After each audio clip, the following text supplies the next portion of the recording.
Ayo kita cermati bersama apa yang baru saja terjadi di negeri ini.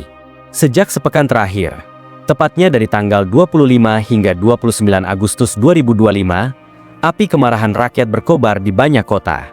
Jalanan yang biasanya ramai dengan aktivitas ekonomi berubah menjadi lautan manusia yang marah. Gedung-gedung pemerintahan dipenuhi poster protes, spanduk dengan tulisan-tulisan satir, bahkan coretan dinding penuh dengan kata-kata kemarahan.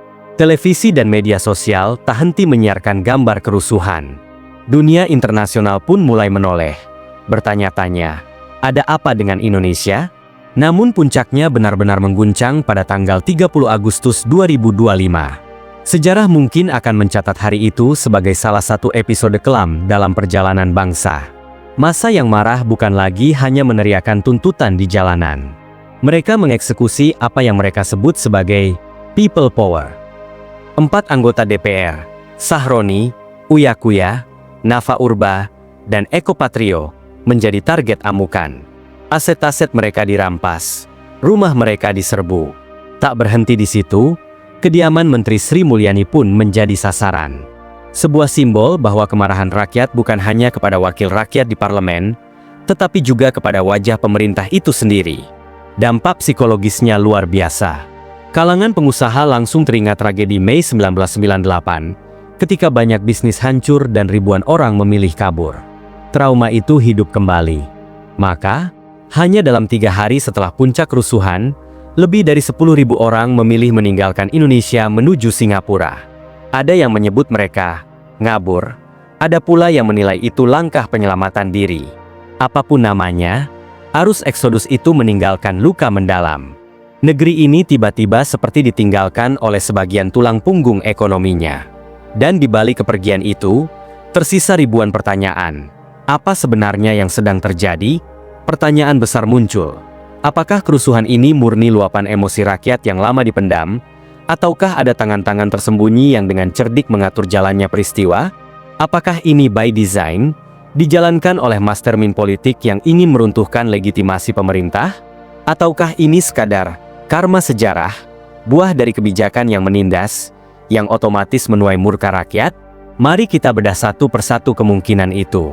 Jika benar ini by design, kita tahu dalam literatur politik ada 2 tujuan klasik dari sebuah aksi teror atau demonstrasi besar. Pertama, untuk memaksa perubahan kebijakan.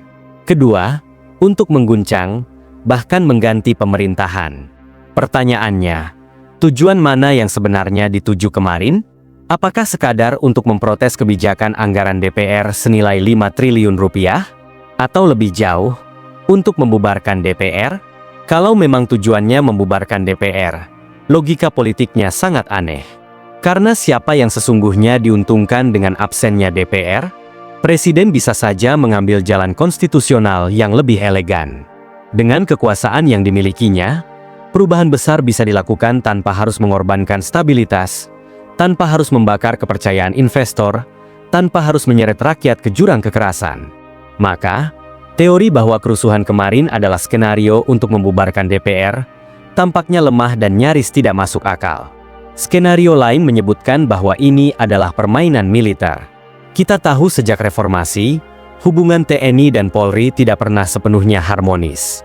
TNI yang dulu dominan dipangkas perannya, sementara Polri justru semakin besar kuasanya.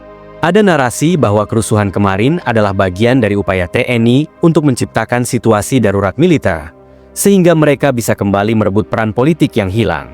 Tapi lagi-lagi, jika ini benar tujuannya, bukankah jalan konstitusional jauh lebih mudah?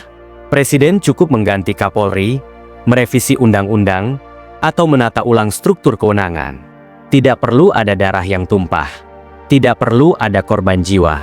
Maka, skenario kudeta militer melawan polisi pun terdengar lebih seperti dongeng konspirasi daripada strategi nyata. Ada juga yang melempar wacana tentang geng Solo. Narasi ini mengatakan bahwa kerusuhan terjadi untuk memakzulkan Prabowo agar jalan menuju kursi presiden terbuka bagi Gibran. Tetapi, mari berpikir jernih. Gibran masih sangat muda. Ia kini duduk sebagai wakil presiden. Jalannya untuk maju sebagai presiden di 2034 terbuka lebar, bahkan hampir tanpa pesaing serius. Mengapa harus terburu-buru dengan kudeta yang penuh risiko, yang justru bisa merusak citra Gibran sendiri? Lagi-lagi, skenario ini sulit diterima akal sehat. Ada pula tuduhan liar bahwa demo dibiayai oleh oligarki minyak yang sedang diburu pemerintah. Tujuannya?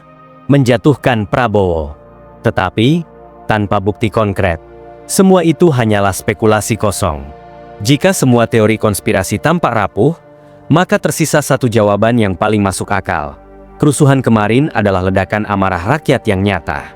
Rakyat yang selama ini terhimpit oleh kebijakan pajak yang mencekik, oleh harga-harga yang terus naik, oleh sulitnya mencari pekerjaan, oleh biaya kesehatan yang mahal, dan oleh ketidakadilan sosial yang semakin telanjang. Di sisi lain, mereka melihat wakil rakyat hidup berlebihan, menikmati fasilitas mewah, mendapat tunjangan besar, seolah hidup di dunia yang berbeda. Kontras inilah yang melahirkan kemarahan besar. Maka, yang terjadi adalah gabungan antara aspirasi murni rakyat dengan penunggangan pihak-pihak lain yang mengambil kesempatan. Demonstrasi yang awalnya hanya ingin menyuarakan protes, berubah menjadi amukan massa yang merampas harta, menyerang pejabat, dan menimbulkan ketakutan massal. Jika benar ini suara rakyat, maka pemerintah tidak boleh menutup mata. Peristiwa ini adalah peringatan keras. Jangan sampai dianggap sepele. Sejarah sudah membuktikan, runtuhnya banyak peradaban besar bukan karena miskin atau kalah perang, tetapi karena kehilangan keadilan. Romawi, Persia, Andalusia, semua runtuh ketika suara rakyat diabaikan dan ketika kekuasaan hanya menjadi rebutan elit. Langkah cepat pun diambil Presiden Prabowo. Ia segera memanggil ketua partai politik dan pejabat tinggi negara. Namun publik mencatat satu hal yang janggal. Mengapa Presiden Jokowi dan Wakil Presiden Gibran tidak tampak dalam pertemuan itu? Apakah sekadar strategi? Atau ada jarak politik yang mulai terbuka? Pertanyaan ini masih menggantung, memunculkan spekulasi baru. Pada akhirnya, peristiwa Agustus 2025 adalah sebuah alarm. Alarm yang berdering keras, memanggil bangsa ini untuk merenung. Apakah kita akan terus membiarkan amarah rakyat membesar hingga menjadi gelombang yang benar-benar menumbangkan negara? Atau kita akan menjadikannya sebagai titik balik untuk memperbaiki arah kebijakan, menegakkan keadilan, dan kembali mengingatkan para pemimpin bahwa kekuasaan adalah amanah, bukan warisan untuk diperebutkan? Karena satu hal pasti, negeri ini tidak akan runtuh dalam sehari. Ia runtuh perlahan, dari dalam.